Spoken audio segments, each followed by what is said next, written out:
भामरागड तालुक्यातील कवंडे येथील जंगलात नक्षल्यांनी जमिनीत पुरून ठेवलेली स्फोटकं शोधून काढण्यात पोलिसांना यश आलंय। यामुळे घातपात करण्याचा नक्षल्यांचा डाव पोलिसांनी उधळून लावलाय।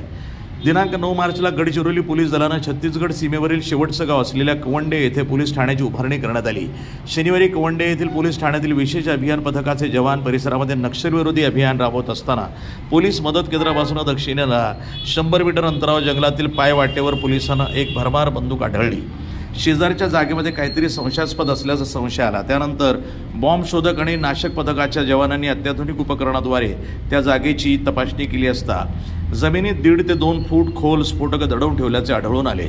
पोलिसांनी स्फोटकं शिताफीनं बाहेर काढून ती नष्ट केली। यामुळे पोलिसांचा घातपात करण्याचा नक्षल्यांचा डाव उधळून लावला गेला। पोलीस अधीक्षक निलोत्पल, अप्पर पोलीस अधीक्षक यतीश देशमुख, एम रमेश, सत्यसाई कार्तिक, उपविभागीय पोलीस अधिकारी अमर मोहिते यांच्या मार्गदर्शनामध्ये कवंड पोलीस ठाण्याचे प्रभारी अधिकारी आणि त्यांच्या सहकाऱ्यांनी ही कारवाई केली आहे। NTV न्यूज मराठी प्रतिनिधी भास्कर फरकडे, गडचिरोली।